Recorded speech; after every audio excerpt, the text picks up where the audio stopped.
L'homme aime la gloire. Vous ne savez pas ce qui se trouve dans le cœur de plusieurs personnes. Vous n'avez pas idée. Lorsque les gens vous regardent le matin, vous êtes cravaté, vous êtes bien maquillé. Lorsque vous descendez de votre belle voiture, lorsque vous quittez votre maison et vous ne savez pas ce que l'autre pense. Et les gens sont prêts à tout pour avoir ce que les autres ont. Et ça s'appelle la convoitise, ça s'appelle de l'envie. On envie la vie des autres.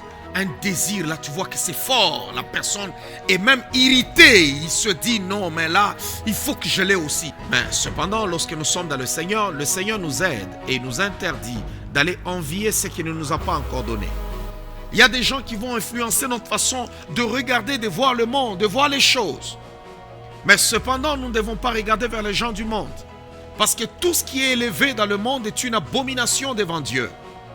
Tout ce qui est élevé. Pourquoi? Parce qu'ils n'ont pas utilisé les principes du royaume pour parvenir à l'élévation ou à la grandeur. Ils n'ont pas utilisé les principes du royaume. Il y en a qui ont volé, il y en a qui ont triché, il y en a qui ont tué, il y en a qui ont sacrifié. Mais vous les voyez seulement le matin, ils sont déjà arrivés à un certain niveau. Et là où vous êtes, vous les convoitez, vous dites « Waouh, j'aurais aimé être comme lui. » Mais tu ne sais pas comment il a fait pour avoir ce qu'il a.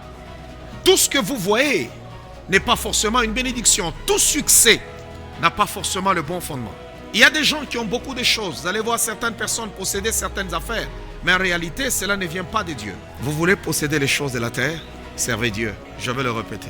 Tu veux aller loin, tu veux posséder des grandes choses, sers Dieu. Ça peut paraître banal. Quand on vient à l'église, il y a beaucoup de gens qui ne savent pas ce que nous avons en servant l'Éternel. Tout ce que j'ai obtenu dans ma vie, c'est en servant Dieu, c'est en demandant à Dieu. Tout ce que tu envies aujourd'hui, le Seigneur l'a déjà préparé pour toi. Tout ce que le diable vient te présenter, c'est dans le plan de Dieu pour ta vie. C'est pourquoi je suis en train de dire ce matin, n'envie pas le succès des méchants. Il y a des gens qui exposent leur richesse, qui vous diront combien ils ont touché chaque mois. Il y en a qui vous diront, je fais 2 millions de dollars chaque mois, je fais 10 millions. Il y en a qui diront, ok, j'ai une fortune de 100 milliards.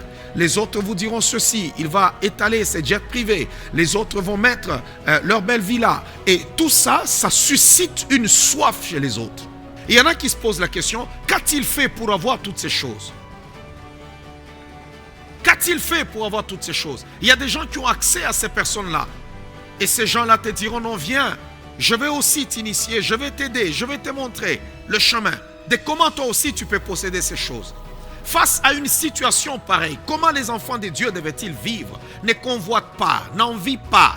Il faut bannir l'envie de ton cœur et savoir vivre selon le calendrier divin. L'une des grandes choses que les chrétiens doivent savoir aujourd'hui, c'est travailler leur vie, travailler leur intérieur.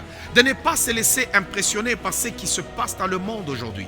La plupart des personnes se sont déjà corrompues. Vous savez, tout succès ne veut pas dire que Dieu est avec nous. Tu peux connaître le succès, mais cela ne vient pas de Dieu. Qu'il pleuve, qu'il neige sur cette terre. Si tu as reçu Jésus-Christ comme Seigneur et Sauveur personnel de ton âme, laisse-moi te dire une chose. Si tu ne marches pas en ennemi de la croix, si Jésus est ton maître, si le Seigneur est ton Dieu, oh, certainement un jour, ton tour viendra.